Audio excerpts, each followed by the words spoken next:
Hello everybody, welcome back to my YouTube channel. और आज के वीडियो में हम लोग डिस्कस करेंगे Meghalaya plateau, eastern coastal plains, western coastal plains and finally islands. और इसके साथ साथ तुम्हारा physiographic division of India complete होगा और अगले वीडियो से हम लोग ड्रेनेज में घुस जाएंगे। भाई इंडिया के ड्रेनेज सिस्टम को समझेंगे, बहुत ही प्यारा टॉपिक वो भी है। देखो बेटा, पहली बात तो ध्यान से मेरी बात को सुनो। माना जाता है कि तुम लोग सब जान चुके हो यहाँ पे पूरा दीदी ये पूरा का पूरा डेक्कन प्लेटो का हिस्सा था।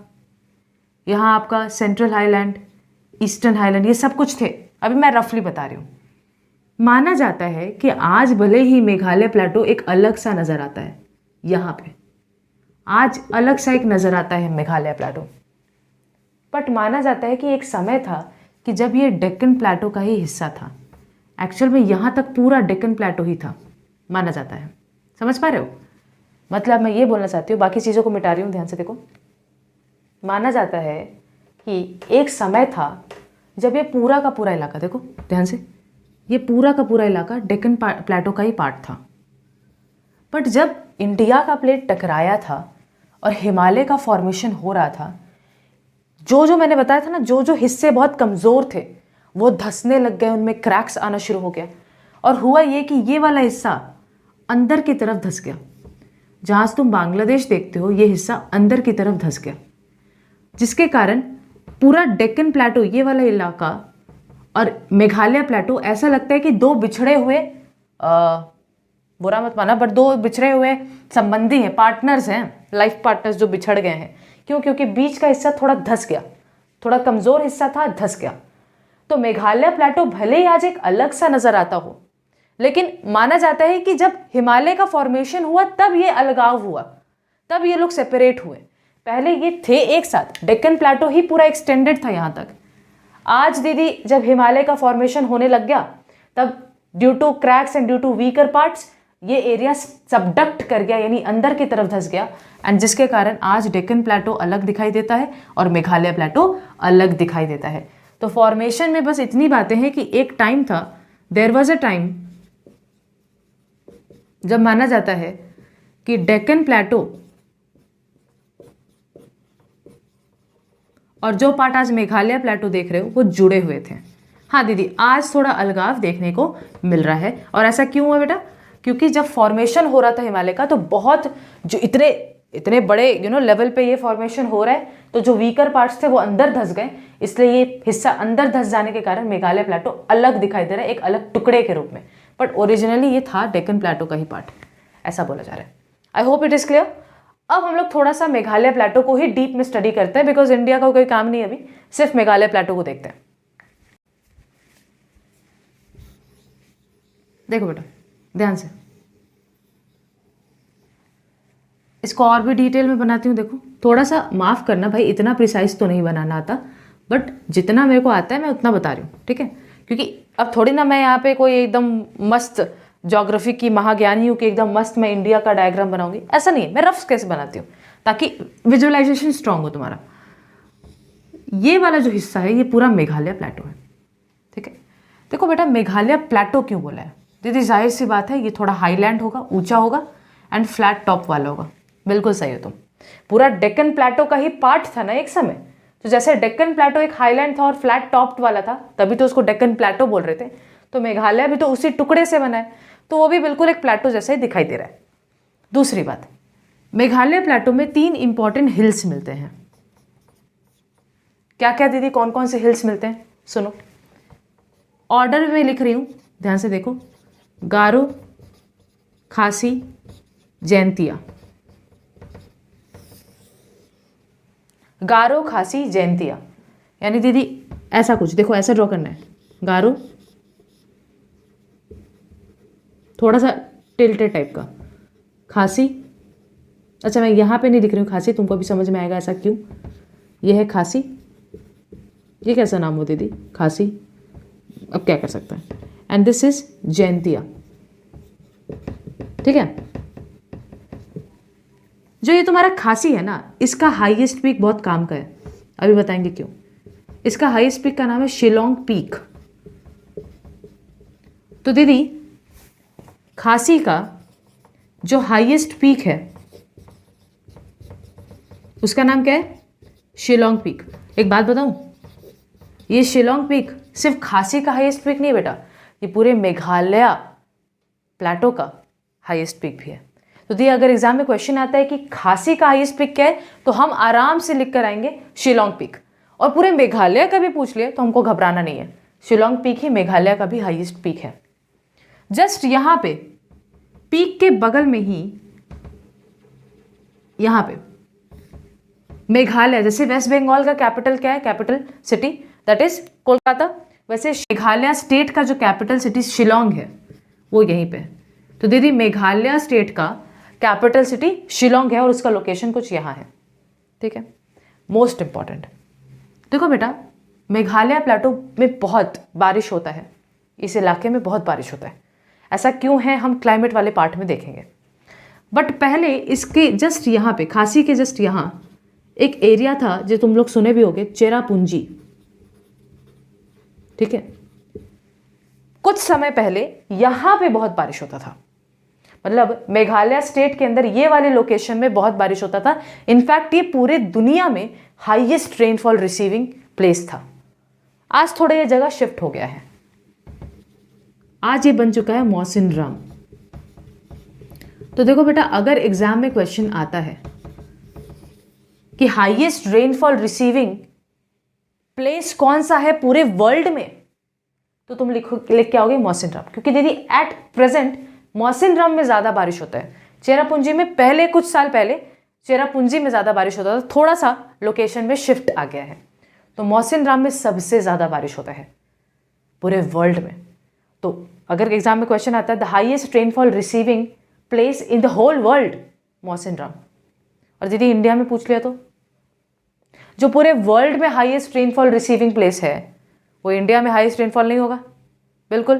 तो दीदी चाहे इंडिया के लिए बोले चाहे वर्ल्ड के लिए बोले, हाईएस्ट रेनफॉल रिसीविंग प्लेस है मौसिनराम।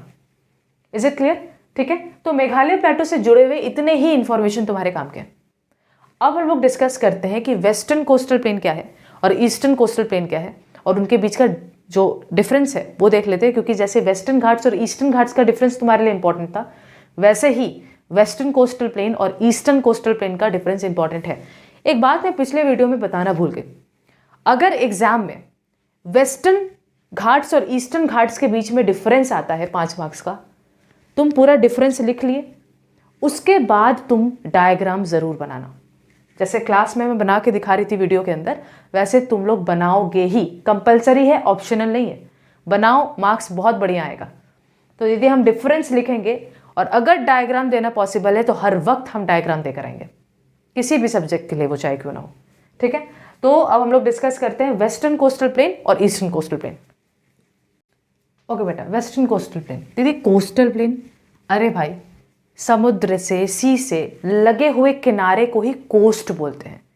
और वहाँ पर जब लगातार नदियाँ बह रही होती हैं या फिर ओशन से जो पानी उठ के आ रहा है उससे डिपोजिशन जब क्रिएट होता है तो एक प्लेन बन जाता है। मतलब दीदी क्या बोल रही हैं, देखो ध्यान से समझो, मैं प्लेन्स का बोलना क्या चाहती हूँ। जब मैं प्लेन बोलती हूँ तो I mean something. What do I mean? पूरे यहाँ पे तुम लोग को पता है ना वेस्टर्न घाट्स था, बताओ बताओ बताओ, पता है? जाहिर सी बात है, अभी पिछले वीडियो में बताया भाई, पता होना ही चाहिए। Western Ghats, Nilgiri hills, Annamalai, cardamom, ये सारे बताए थे, ठीक है। I have told all this things before.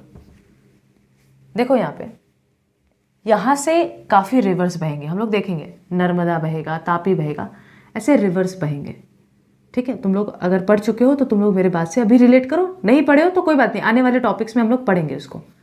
एक बात को समझना मेरे, यहाँ पे अरेबियन सी था, ठीक है। जाहिर सी बात है, सी का पानी जब उठ के ऐसे तट पे, इंडिया के तट पे, किनारे पे लगता होगा तो कुछ डिपोजिशन भी करता होगा। और बाय द वे यहाँ से रिवर्स आ रहे हैं, वो भी डिपोजिशन कर रहे होंगे। तो लगातार रिवर और ओशन के पानी के डिपोजिशन के कारण यहाँ पे एक प्लेन बन गया है और इसी को बोलते हैं कोस्टल प्लेन। और चूंकि ये इंडिया के वेस्ट की तरफ है, इसको बोलते हैं वेस्टर्न कोस्टल प्लेन, ठीक है, नो डाउट। तो western coastal plain, actually coastal plain बना कैसे? दीदी रिवर्स ने या तो डिपोजिशन किया या फिर जो है नदियाँ, या फिर आप बोल लो अरेबियन सी जैसे फॉर एग्जांपल, उसने अपने पानी से काफ़ी डिपोजिशन क्रिएट कर दिया है। मतलब होता है ना, मिट्टी विट्टी ला करके जमा कर रही है साइड में, तो क्योंकि वेव्स उठते हैं वगैरह, लहरें उठती हैं तो मिट्टियाँ जमा होने लग जाती हैं। तो इसके कारण यहाँ पर पूरा तुम बोल सकते हो एक प्लेन डेवलप हो गया है जिसको हम कोस्टल प्लेन बोल रहे हैं। और चूंकि ये इंडिया के वेस्ट में, तो इसको वेस्टर्न कोस्टल प्लेन बोलते हैं। देखो वेस्टर्न कोस्टल प्लेन का विड्थ यानी मोटापा कितना है, देखो इसका मोटापा कितना है, दैट इज 60 to 65 किलोमीटर। ठीक है, अच्छा दीदी, वेस्टर्न कोस्टल प्लेन का मोटापा कुछ 60 to 65 किलोमीटर है। Very good. दूसरी बात, वेस्टर्न कोस्टल प्लेन कौन से वाटर बॉडी के करीब है दीदी? अरेबियन सी के करीब है, तो close to Arabian sea, no doubt with that, बेशक दीदी। फिर एक बात समझो, हम लोगों ने वेस्टर्न कोस्टल प्लेन को 3 सब डिविजन्स में डिवाइड किया है। 3 सब डिविजन्स मतलब दीदी, एक सेकेंड बता रही हूं। मतलब ये है कि कुछ यहां से लेके, ध्यान से देखो, यहां से लेके यहां तक के हिस्से को हम बोलेंगे कोंकण कोस्ट या कोंकण कोस्ट। ठीक है, तो दीदी पहला सब डिविजन है कोंकण कोस्ट। ठीक है, दूसरी बात, लगभग यहां से लेके कर्नाटका यहां पे है ना, तो कर्नाटका ही समझ लो इस पूरे इलाके पे। यहाँ जो मतलब मैं जब ऐसे मार्क कर रही हूँ तो ये एरिया मत समझ लेना, हम बेसिकली कोस्टल प्लेन का ही बात कर रहे हैं। इतना दूर का कोस्टल प्लेन, इतना दूर का कोस्टल प्लेन, हम ऐसा कुछ बात कर रहे हैं। इसको हम बोलते हैं कर्नाटका कोस्ट। ठीक है, तो दीदी सेकेंड सब डिविजन क्या है? That is Karnataka coast. And finally ये इंपॉर्टेंट है, केरला वाले इलाके में जो ये कोस्टल प्लेन है, ये वाला हिस्सा, this is called as, yes tell me, Malabar coast. ये नाम बड़ा सुना होगा तुमने, मलाबार कोस्ट। तो Konkan coast, Karnataka coast, Malabar coast, तो ये क्या है बेसिकली, ये बोल सकते हो वेस्टर्न कोस्टल प्लेन को मैंने इस तरीके से डिवाइड किया। तो विड्थ है, क्लोज टू अरेबियन सी है, और सब डिविजन देख लिया। और क्या बातें हैं दीदी? देखो एक बात समझना, मैं थोड़ा इसको मिटा रही हूँ, ध्यान से समझना हम क्या बोलना चाहते हैं। डिवीजन आई होप तुम लोग देख चुके हो, ठीक है। अब मैं मिटाती हूँ इसको, क्या मैं समझाना चाहती हूँ यहाँ पे। और तुम लोग जानते हो, अगर पिछले वीडियो देखे हो, कि वेस्टर्न घाट दीदी ज़्यादा ऊंचे थे, ज़्यादा बड़े थे, कंटिन्यूस भी थे। यहाँ ये लोग डिसकंटिन्यूस थे ईस्टर्न घाट्स, ये तुमको पता है। तो एक्चुअल में जो वेस्टर्न घाट्स हैं वो कुछ इस तरीके से एक्सटेंड होते हैं कि कभी कभी वो इस तरीके से बाहर भी ऐसे चले जाते हैं। बात समझना हम क्या बोलना चाह रहे हैं। तो पहाड़ को तो तुम लाइन में अरेंज होने बोलोगे नहीं, तो वेस्टर्न घाट्स ऐसे खुरदुरे से होंगे, लाइन से तो नहीं चल रहे होंगे, खुरदुरे से होंगे। तो एक बात बताओ, मान लो इस इलाके में, मान लो अभी के लिए, ऐसे वेस्टर्न घाट्स आया और ऐसा कुछ डेवलप करते हुए अंदर की तरफ मुड़ मुड़ के जा रहा है, ऐसा कुछ। तो एक बात तुम यहाँ पे नोटिस करो, मेरा देखो ये वाला हिस्सा, यहाँ पे अरेबियन सी का पानी थोड़ा थोड़ा जम रहा होगा। मतलब मैं थोड़ा जूम इन करके दिखाऊं तो ऐसे वेस्टर्न घाट्स आया और ऐसे करके मुड़ा है, और यहाँ पूरा अरेबियन सी है। तो ये वाले हिस्से में पानी काफ़ी जम सा रहा होगा, पानी ठहर रहा होगा ना भाई अरेबियन सी का। तो इस वाले हिस्से को मैं एक पोर्ट की तरह, पोर्ट यानी अरे भाई जहाँ से शिप्स वगैरह को वाटरवेज के लिए इस्तेमाल किया जाता है, यहाँ पे मैं शिप्स वगैरह का इस्तेमाल कर सकती हूँ। बड़े बड़े शिप्स में जहाज़, अब मैं जहाज़ बनाना नहीं आता, मैं एक बोट बना रही हूँ। क्योंकि दीदी यहाँ पे बहुत आसानी से आप आराम से शिप्स वगैरह लगा सकती है, नेविगेशन बहुत आराम से हो सकता है। नेविगेशन का मतलब होता है पानी में एक जगह से दूसरी जगह जाना, ठीक है। तो नेविगेशन फैसिलिटी यहाँ अच्छा है। क्यों? क्योंकि यहाँ पे दीदी नेचुरली यहाँ पे पोर्ट बन रहे हैं, नेचुरली पोर्ट बन रहे हैं। दीदी समझ में ही नहीं आया, एक बार फिर से सुनो क्या हम बोलना चाहते हैं। इंपॉर्टेंट है ये पॉइंट, इंपॉर्टेंट है क्या? अरे भाई जो वेस्टर्न घाट्स है वो तुमको कौन बोला कि एकदम एग्जैक्ट इसी स्ट्रेट लाइन में ऐसे होगा? तुमने थोड़ी ना जाके उसको आर्टिफिशियली कंस्ट्रक्ट किया, ये तो नेचुरली बना है। तो दीदी जाहिर सी बात है ये ऐसे उबड़ खाबड़ होगा और कभी अंदर कभी ऐसे बाहर की तरफ मुड़ रहा होगा। तो मैं इसी पिक्चर को जूम करके दिखा रही हूँ, ऐसे वेस्टर्न घाट्स है और यहाँ पूरा अरेबियन सी है। तो अरेबियन सी का पानी इस इलाके में तो ठहर रहा होगा, पानी यहाँ पे थोड़ा जमा जमा सा होगा, आया ना, थोड़ा अंदर की तरफ बेंट हो गया ज़मीन, तो यहाँ पे पानी जमा जमा सा होगा। इससे होगा ये, बेटा ध्यान से सुन लेना, कि यहाँ पे शिप्स का फैसिलिटी बहुत अच्छा होगा, क्योंकि यहाँ पे नेचुरली पोर्ट का इलाका बन गया। पोर्ट बनने के लिए क्या चाहिए? एक ऐसा एरिया जहाँ पे पानी थोड़ा शांत हो, जहाँ पे हम शिप्स को रख सकें, ठीक है, जहाँ से एक्सपोर्ट इम्पोर्ट का काम हम कर पाए, दूसरे देश से सामान लाना, दूसरे देश से सामान भेजना, ये सारी काम हम कर पाए। तो यहाँ पर वेस्टर्न कोस्टल प्लेन में ये पूरा इलाका, इस इलाके में पोर्ट फैसिलिटी नेचुरली डेवलप होता है। तो हम बोल सकते हैं नेचुरल पोर्ट फैसिलिटी, ठीक है, नेचुरली अपने आप बहुत मस्त सा पोर्ट बन रहा है, ठीक है, बहुत मस्त सा एक एरिया बन रहा है जहां से तुम पोर्ट क्या बोलो, हार्बर बोल सकते हो। हार्बर यानी कि जहां पे शिप्स को रखा जाता है, आराम से एक एरिया बन रहा है, ठीक है, ओके। तो विड्थ तुमने देख लिया, close to Arabian C, sub division ये रहा, नेचुरल पोर्ट फैसिलिटी वगैरह तुमने देख लिया, ओके। अब थोड़ा डिस्कशन करते हैं ईस्टर्न कोस्टल प्लेन का। ओके बेटा, ईस्टर्न कोस्टल प्लेन, पहली बात तो याद करो कि मैंने ईस्टर्न घाट्स कैसे बताया था। दीदी पहली बात तो डिसकंटिन्यूस था, बट अगर तुमको याद हो, अगर पिछले वीडियो को तुम देख के आए हो, यू नो वेरी वेल कि दीदी वेस्टर्न घाट थोड़ा इस वाटर बॉडी के थोड़ा करीब था। देखिए मतलब मैं ये बोलना चाहती हूँ, मतलब मैं ये बोलना चाह रही हूँ कि देखो यहाँ का दूरी देखो, अभी तुमने बताया था 60 से 65 किलोमीटर, यहाँ पे देखो थोड़ा ज़्यादा, ऐसा नहीं लगा थोड़ा ज़्यादा मोटा है ये इलाका, थोड़ा चौड़ा है। तो बिल्कुल ईस्टर्न कोस्टल प्लेन्स ज़्यादा चौड़े हैं। तो हम लोग लिख सकते हैं इन लोग का, अगर तुमको एग्जैक्ट बोले कि भाई इसका वैल्यू बताओ कि कितने चौड़े हैं, तो तुम बोल सकते हो लगभग 100 से 120 किलोमीटर, 100 to 120 किलोमीटर चौड़े हैं। ओ दीदी तब तो यहीं पे एक डिफरेंस मिल गया, वेस्टर्न घाट 60 to 65 किलोमीटर तक चौड़े थे, ये 100 से 120 तक चौड़े हैं। Very good. दूसरी बात, जो वेस्टर्न कोस्टल प्लेन था वो अरेबियन सी के करीब था, eastern coastal plain bay of Bengal के करीब है। Very good. दूसरी बात हो गया कंप्लीट। तीसरा, हम लोगों ने एक्चुअल में, देखो बेटा तुम वेरियस बुक्स में अलग चीज़ भी पाओगे, लेकिन जो कॉमन है वो बताती हूँ और फिर एक एक्स्ट्रा नॉलेज भी दे रही हूँ। काफ़ी लोग यहाँ देखो, यहाँ पे कोंकण कोस्ट था, कर्नाटका कोस्ट था, मलाबार कोस्ट था।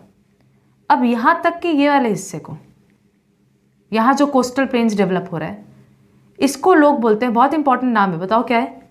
कोरोमंडल कोस्ट। ये नाम फिर से लूँगी मैं, तमिलनाडु कोस्ट भी बोलते हैं और इसी को कोरोमंडल कोस्ट भी कहते हैं, ठीक। और ये वाला हिस्सा,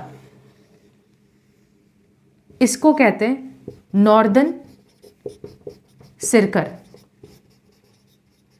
कोस्ट। तो दीदी ये है कोरोमंडल कोस्ट, ये है नॉर्दर्न सिरकर कोस्ट। तो मैं लिख दूं यहां पे सब डिवीजन क्या है? Subdivision number 1 that is दीदी Northern Circars and number 2 is Coromandel coast. Very good.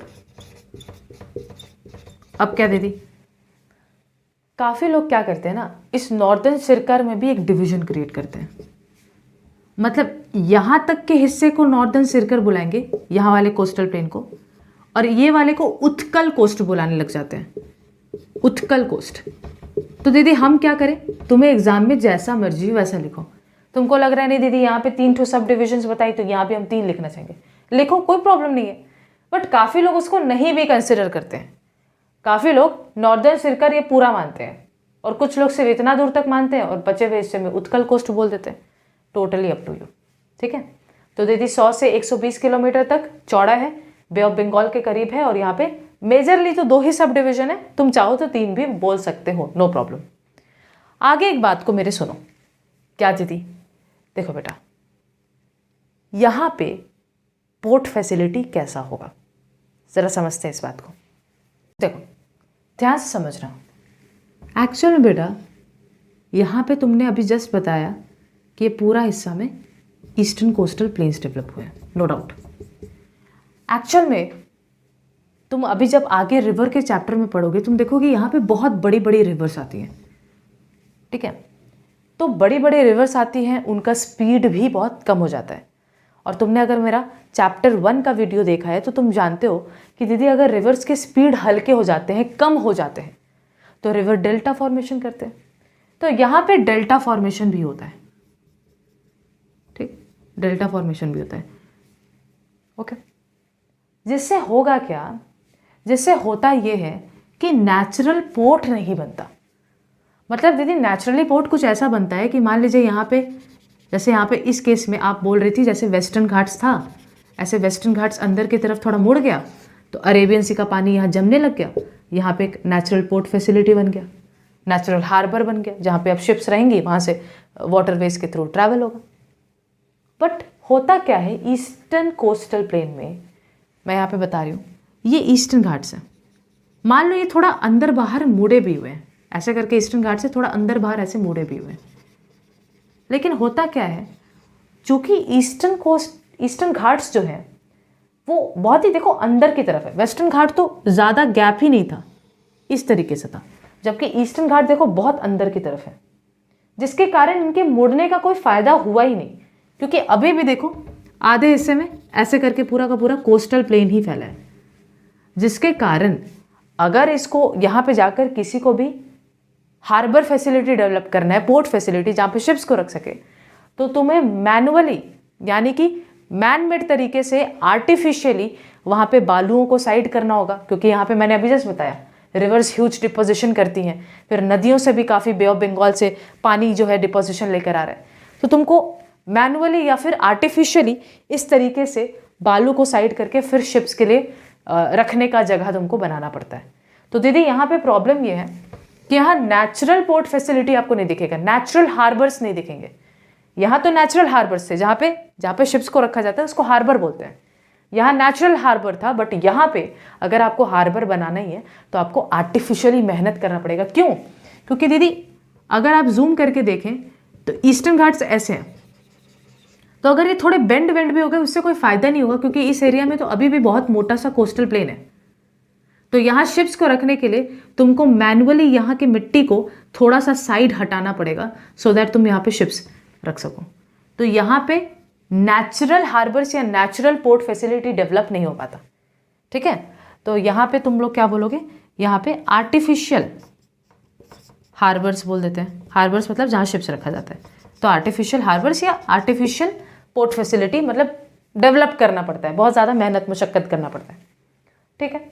तो दीदी आप ओरली डिफरेंस बताइए, हम लिख लेंगे, ध्यान से समझो। Western coastal plain 60 to 65 kilometre तक चौड़े थे, ये 100 से 120 किलोमीटर तक चौड़े हैं। ये अरेबियन सी के करीब थे, ये बे ऑफ बंगाल के करीब है, ठीक है। दीदी यहाँ पे नेचुरल पोर्ट फैसिलिटी या हार्बर फैसिलिटी डेवलप होता था, यहाँ पे पॉसिबल नहीं है। एक और डिफरेंस देख लो।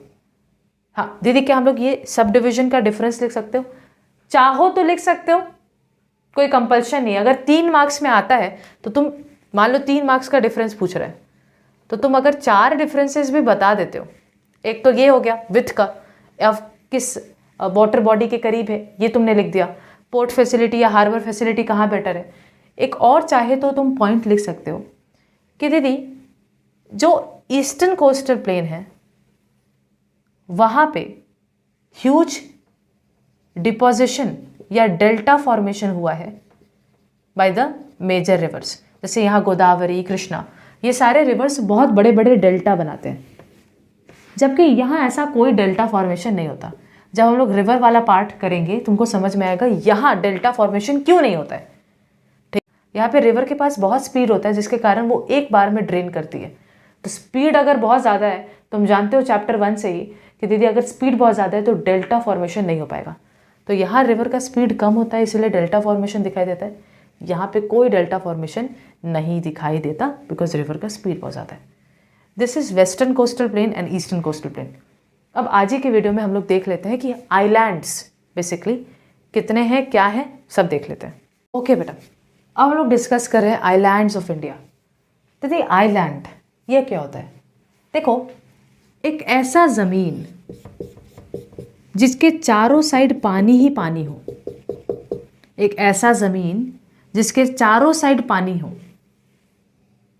इसी को बोलते हैं आइलैंड।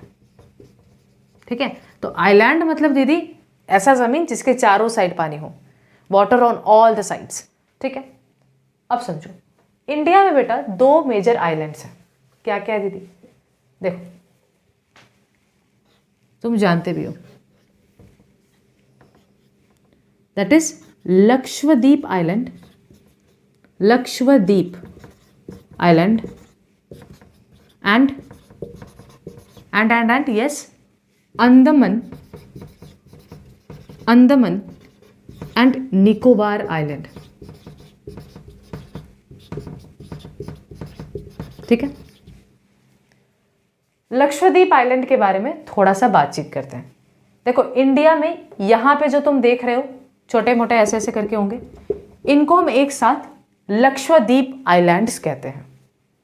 अब दीदी लक्षद्वीप आइलैंड क्या होता है? देखो यहाँ पे जो तुमको दिखाई दे रहा है इंडिया पे, यहाँ पे दैट इज लक्षद्वीप आइलैंड। ये एक कोरल आइलैंड है, ये याद रखना है। कोरल आइलैंड है। कोरल क्या होता है? देखो बेटा, कोरल कुछ एक्वाटिक ऑर्गेनिजम्स होते हैं। कहा जाता है कि जब ये मर जाते हैं तो ये ना लिटरली, मान लो कि मैं कोरल हूँ, मैं मर गई, तो इसके बाद बहुत सारे कोरल्स भी मेरे ऊपर ही मरना शुरू कर देंगे। मतलब जब भी उनको मरना होगा मेरे ऊपर आ जाएंगे, मर जाएंगे। ऐसे कोरल के मरे हुए ढेर बन जाते हैं और बिल्कुल ये चट्टान जैसे स्ट्रांग होते हैं और बड़े सुंदर से लगते हैं। तुम देखे भी होगे, अगर मूवीज़ में तुमने देखो रंग बिरंगा पूरा चट्टान दिखाई देता है, तो एक्चुअल में वो एक टाइप का एनिमल था, बट अब वो मर चुका है। तो कोरल ऐसे उनका कवच बहुत हार्ड होता है और ऐसे कर करके ऐसे पूरा एक चट्टान जैसा ये बना देते हैं। ठीक है, ऐसा करके। यदि कोरल एक टाइप का जानवर है जो एक्वाटिक बोल सकते हो, पानी के अंदर मिलता है। जब वो मर जाता है तो पूरा अपना एक ढेर बना लेता है, जैसा लगता है कि मानो पूरा पहाड़ खड़ा हो गया है। रंग बिरंगा बड़ा ही सुंदर नजर आता है, उसी को कोरल बोलते हैं। और ये कोरल आइलैंड्स हैं, यानी कि बिल्कुल यहाँ पे तुम बोल सकते हो, यहाँ पे जो तुमको आइलैंड दिखाई दे रहा है, तुमको ये जो ज़मीन दिखाई दे रहा है जो पानी के इर्द गिर्द है, ये दीदी असलियत में मरे हुए उस कोरल का डेड बॉडी का एक पूरा पहाड़ है। तो ये कोरल आइलैंड है। अच्छा दीदी, लक्षद्वीप आइलैंड में देखो तुमको मैं 3 जैसा कुछ बनाई हूँ, यहाँ पे, फिर छोटा मोटा यहाँ पे, फिर यहाँ पे। देखो ध्यान से समझना, सबसे ऊपर वाले को अभी बता रही हूँ मैं, अमीनी डिव, फिर आ जाता है लक्षद्वीप और मिनिकॉय। मतलब दीदी जैसे मैं यहाँ पे बना रही हूँ, ये है तुम्हारा अमीनी द्वीप, यहाँ छोटा छोटा यहाँ पे लक्षद्वीप और यहाँ पे मिनिकॉय। ठीक है, तो इस तरीके के इनको साथ में हम बोलते हैं लक्षद्वीप। ये वाला है अमीनी द्वीप, ये है लक्षद्वीप, ये वाला पूरा, एंड ये है मिनिकॉय। ठीक है, ये तो था लक्षद्वीप की। तो लक्षद्वीप की बातें याद रखनी है कि दीदी ये तो यहाँ पे है, कोरल आइलैंड है, और इसके 3 मेन पार्ट्स हैं जो आप बता रही है, अमीनी द्वीप, लक्षद्वीप और मिनिकॉय। अब अंडमान और निकोबार पे आते हैं। यहाँ पे मेन खेल है। ये पूरा जो मैंने ड्रॉ किया है, इसको साथ में अंडमान और निकोबार आइलैंड बोला जाता है। ये कैसे बन कैसे गया? अगर तुमको याद हो ज़रा सा भी, अब मुझे नहीं पता बोर्ड में दिखाई दे रहा है या नहीं, बट मैं तुमको क्या बताने की कोशिश कर रही हूँ, मतलब वीडियो में दिखाई दे रहा है नहीं, तुमको याद होगा यहाँ पे पूरा पूर्वांचल का इलाका था। अरे बताओ याद है या नहीं? माना जाता है कि हिमालय ही ऐसे इस तरीके से मुड़ गया था, ये पूरा पूर्वांचल हिमालय दिखाई दे रहा था। माना जाता है कि ये आइलैंड है कुछ भी नहीं, पूर्वांचल यानी हिमालय ही है, हिमालय की पहाड़ें ही हैं, बस पानी ओशन के ऊपर दिखाई देने लग रही है। मतलब यहाँ से कंटिन्यूसली पूरा हिमालय ही एक्सटेंड होते हुए आ रहा था। हाँ, वो समुद्र के नीचे है तो दिखाई नहीं दिया, कहीं कहीं पे वो समुद्र के ऊंचा है इसलिए वो दिखाई दे रहा है। तो दीदी लक्षद्वीप कोरल आइलैंड माना गया है मतलब है भी वो कोरल आइलैंड। और अंडमान और निकोबार आइलैंड का फॉर्मेशन बताया जाता है कि भाई जब पूर्वांचल का फॉर्मेशन हो रहा था, हिमालय इस तरीके से मुड़ के ऐसे एक्सटेंड हो रहा था, तो भाई यहाँ पे समुद्र के अंदर भी हिमालय के पर्वत पहाड़ दिखाई देंगे, और जो पहाड़ समुद्र से थोड़े ऊंचे हाइट के थे वही आज अंडमान और निकोबार आइलैंड्स के रूप में दिखाई दे रहे हैं। I hope this is clear. अब अंडमान और निकोबार आइलैंड को मैं थोड़ा डिटेल में बताना चाहूंगी, तब तक एक स्क्रीनशॉट ले लो। इस पूरे चीज जो तुमने वहां पे देखा था इंडिया के वहां पे, इस पूरे को ही अंडमान और निकोबार आइलैंड्स कहते हैं। ठीक है, इस वाले को प्यार से बोलते हैं नॉर्थ अंडमान। दीदी इतना डिटेल में आएगा क्या? नहीं आएगा, बट अगर तुम भाई मान लो कोई अब अभी 10 पे गए हो, 10 में गए और तुम मेरा वीडियो देख रहे हो, तुम्हारे लिए बहुत हेल्पफुल है, नॉलेज लो ना, अभी तो बहुत समय है, तो नॉलेज लेते रहो। अंडमान इतना डिटेल में कोई पूछने वाला नहीं है, ठीक है। उसके बाद नॉर्थ अंडमान के बाद हम लोग इसको बोलते हैं मिडिल अंडमान। एक बात मैं तुम लोगों को समझाना चाहती हूँ, लोगों को आइलैंड्स कभी कोई क्लियर करता ही नहीं है, यहां पे मैं बता रही हूं ध्यान से। इस वाले को बोलेंगे south Andaman, oh sorry little Andaman, not south, ठीक है। और ये वाला है साउथ अंडमान। अब ऐसा मत समझना बस ये ठोस चार्ट ही मिलेगा, ऐसे आसपास छोटे मोटे ऐसे मिल जाएंगे तुमको।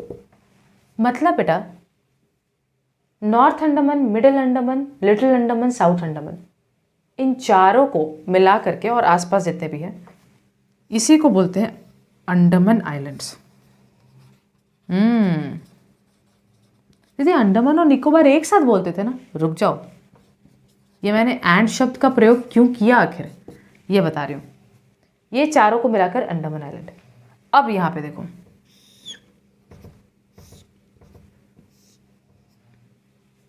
ऊपर वाला है कार निकोबार,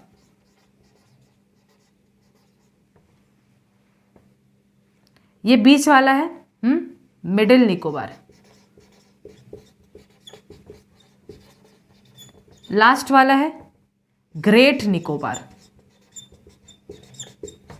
एक बात बोलूं, इन तीनों को और आसपास जो भी छोटा मोटा मिलेगा इसको तुम बोलते हो Nicobar islands. Oh my God, यानी ये है अंडमान आइलैंड, ये है निकोबार आइलैंड, एक साथ आप बोलती हैं अंडमान और Nicobar islands. Yes yes you are right. अब यहां पे एक दो एमसीक्यू याद रखा जाए। क्या दीदी? पूरे अंडमान और निकोबार आइलैंड्स का हाईएस्ट पीक क्या है? पूरे अंडमान और निकोबार आइलैंड्स का हाईएस्ट पीक क्या है? Saddle peak. ठीक है, याद रखो। तो दीदी अगर एग्जाम में क्वेश्चन आए the highest peak of Andaman and Nicobar islands, saddle peak. ठीक है, ये याद रखना है, प्लॉटिंग वगैरह कुछ नहीं आने वाला, यहां पे ध्यान दो। दूसरी बात, इंडिया में वैसे तो वोल्केनोज बहुत कम है, इकलौता जो एक्टिव वोल्केनो, जो अभी भी आग उगलता है, एक्टिव वोल्केनो, सिर्फ इकलौता, ओनली शब्द लगा रही हूं, only active volcano of India,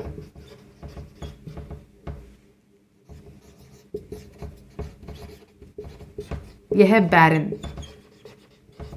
इसका नाम है बैरन। ये इंडिया का इकलौता एक्टिव वोल्केनो है, एग्जाम में क्वेश्चन आ सकता है। Barren is the only active volcano of India. ठीक है, अब मैं यहाँ पे कुछ चीज़ें बताने वाली हूँ। देखो यहाँ पे तो पूरा बे ऑफ बंगाल था ना, अरे इंडिया के मैप में यहाँ अंडमान निकोबार है तो यहाँ तो पूरा बे ऑफ बंगाल था। तो दीदी अंडमान और निकोबार आइलैंड को कि इस तरीके से बीच में पानी गुजरता होगा, ठीक है, इस तरीके से पानी गुजरता होगा।